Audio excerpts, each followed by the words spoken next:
Like the steam engines they replaced, diesel locomotives of every class and power type have their own followings. The imposing Class 44, 45 and 46 peaks, the Belgian draft statistic Class 37, the modern classics 59s and 66s, all these fan favourites owe their principles of design to a class of locomotive built for what once was the largest railway company in Britain, the London, Midland and Scottish Railway 10,000 class. When I say class, I in reality should say pair, as only two were built, and not even simultaneously. The LMS was, out of all the British Railways companies, the most invested in progressing in the field of diesel traction. The London and North Eastern and Southern Railways were more keen on developing pure electric traction, whilst the Great Western Railway was experimenting with gas turbine locomotives.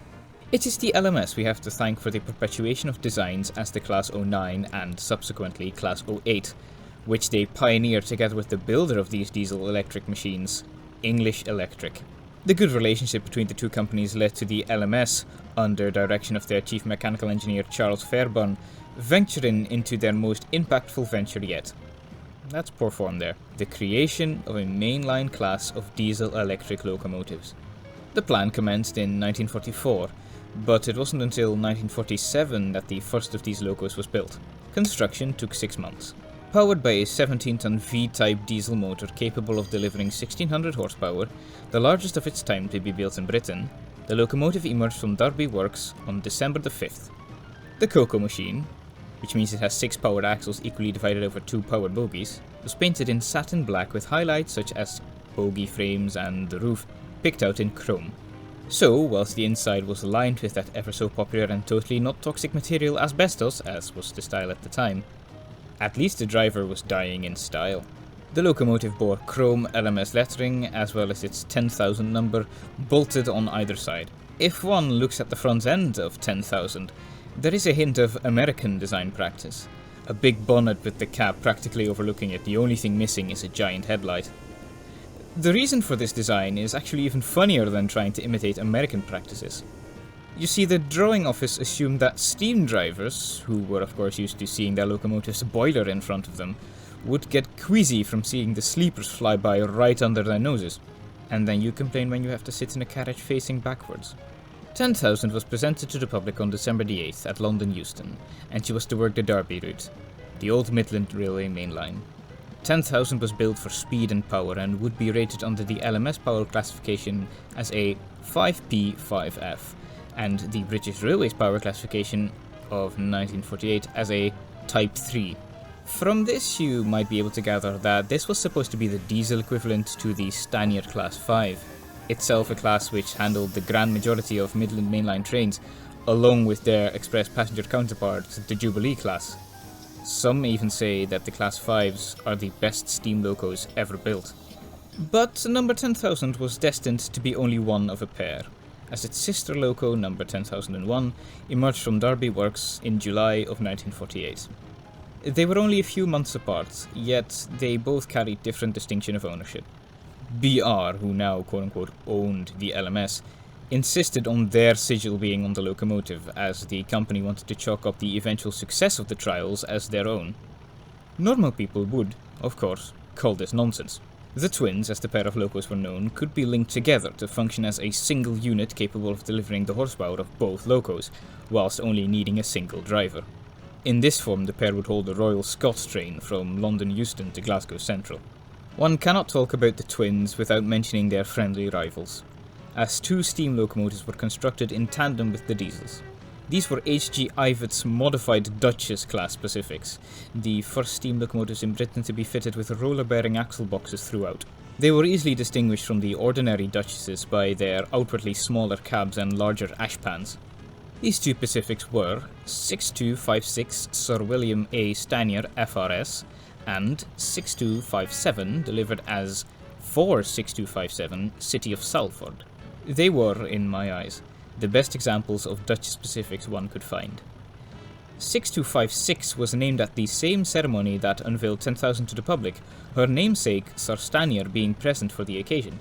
When fixed as one unit, the Locos could do significantly more work than a Pacific in the right circumstances, but due to being maintained in steam depots and suffering a few breakdowns due to improper maintenance, the diesels were often seen as particularly difficult locos. Their great power presented another, less immediately fixable problem. Because of their 3200 horsepower when combined, they could manage trains which were so long that they wouldn't fit in the bay platforms of terminus stations. Bay platforms are platforms where the train has to stop. Trains have to reverse when they've entered or can back up when departing. Well, you could keep going, but... When the twins were tested alongside Oliver Bulleid's diesels in 1953, built for the Southern Railway but delivered for the southern region of BR, the SR trumped the LMS. Eventually, English Electric adapted Bulleid's design to form their own Type 4, which would become the BR Class 40. The twins, classified by the early BR scheme as D16-1, were proving to date rather quickly. As early as 1948, the pair was withdrawn for modification work, and when this was completed they worked the route from London to Scotland, the West Coast Mainline. Despite their shortcomings, the success of the twins was evident, as, in November 1960, the ultimate Type 3 was unleashed onto the British network. If the English Electric Type 3s, later to become Class 37s under the TOPS classification scheme, were not the successors to the Derby Type 3s, they certainly got the best out of the overall design.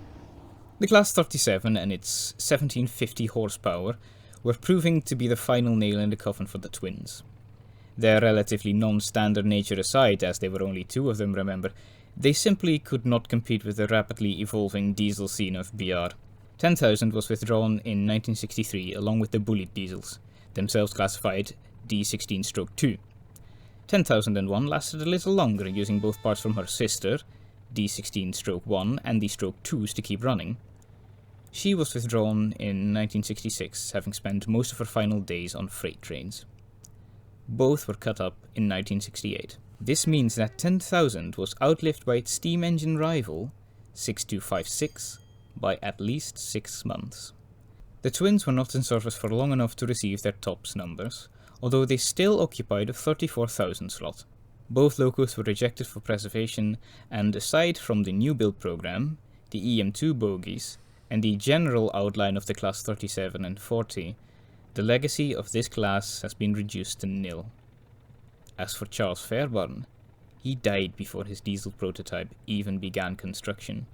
Many people attribute the D16-1 to his successor, the aforementioned George Henry Ivatt, a brilliant locomotive engineer in his own right.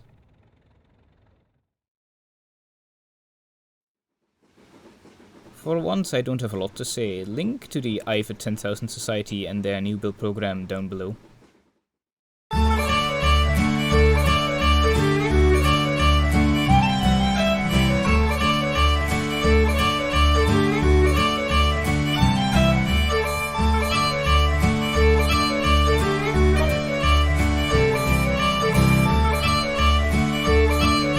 The SR trumped the LMS.